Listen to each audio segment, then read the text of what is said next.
All right, guys, welcome back to the Raising Kids Pushing Weights podcast. I am Jeff Newman, and this week I got a quick one for you because I've been super busy putting together our 21-day clean eating challenge, which starts on Monday, March the 4th.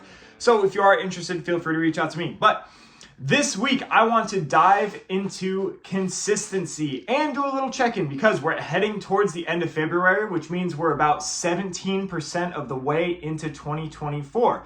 So let's reassess of where you're at. Are you 17% closer to the goals that you set at the beginning of the year, whether that's weight loss or getting stronger or just getting healthier in general? Are you making progress? And if you're not, or if you're not seeing the progress that you necessarily wanted to see by this point in the year, well, it's time to reassess what you've been doing, and it's time to change what you've been doing so that you can actually get the results you want. So there's two things that are probably standing in your way. Number one is that you're following the wrong program. And chances are, maybe that's a thing, maybe it's not a thing. But number two is actually the more common one that I see from clients all the time, and it's that you didn't change your habits. You're still sticking to your old habits. It's things like, lacking motivation to get started, or lacking the energy to go to the gym after work consistently, or not having the willpower to stop eating or to stop over snacking, or not preparing yourself with healthy food so you're stopping off at somewhere quick that might not be the best food choices. Things like that, those habits that you are falling back to. Maybe you were good at the beginning of the year, but maybe you've reverted back. And it's because you're not changing who we call our identity, which is basically who we are and what our habits actually are. So you have to change those underlying habits if you want to change at the surface and get to your actual goals. Think about it this way. If you're someone who wants to lose 20 pounds this year, you have to be thinking in terms of fitness and nutrition what that person who is 20 pounds lighter does. That person who is 20 pounds lighter shows up at the gym even though they're tired.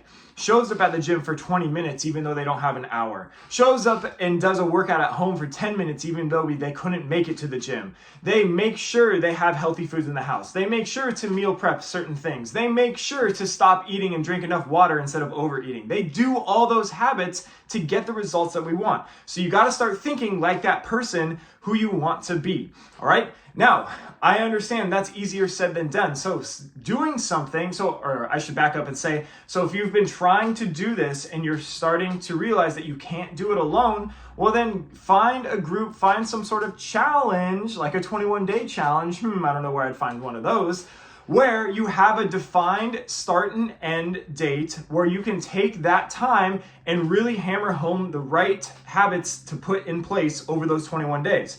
And that is why I'm running my 21-day clean eating challenge, to help people clean up their diet and get results, of course, but to build off of this momentum and build off of the habits that we're going to focus on during the challenge. Things like meal prepping, choosing higher protein diets, which I always talk about the idea of the benefits of high protein, like showing up and getting your workouts in on a consistent basis, no matter what it is. It doesn't have to be getting to the gym. It doesn't have to be some formal workout. Just get something in, even on the busiest of days. Things like getting daily walks in, managing your stress, sleep, water, all these things are included in the 21-day challenge. And these are all super important habits that we want to be working on in order to hit our goals. All right, so that's why I am doing this 21-day challenge, to help people start to build those habits. Now, you can join something like my challenge where it's a defined start and end date, or you can do it on your own, but I would really encourage you to do a defined start and end date. Usually, I'm more on the side of you got to do what's sustainable, right? Well, to kickstart your habits and to kickstart your momentum, it is best to have that defined start and end date. So then you can be like, listen, it's 21 days. I can tough it out for 21 days. And you know what happens after 21 days?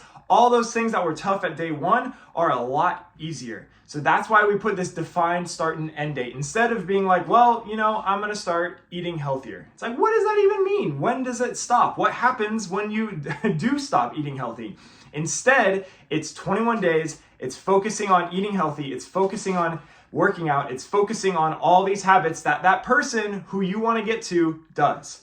All right. So if you are interested in my 21-day challenge, feel free to reach out to me. If you're not, no worries, it doesn't matter, but I encourage you, if you're not where you want to be, if you're not that 17% closer to your goal that you set for 2024, I encourage you to take a look at what you're doing and what your habits are and make the necessary adjustments. All right? This was a super quick one this week, but I hope you found it super valuable. Again, if you are interested in a challenge, we are starting on Monday, March the 4th. If it's after Monday, March the 4th that you're listening to this, that's okay. Set up your own challenge, get it done, kickstart those results, and start working towards that person you want to be. All right, let's have a great week, and I'll see you for the next video.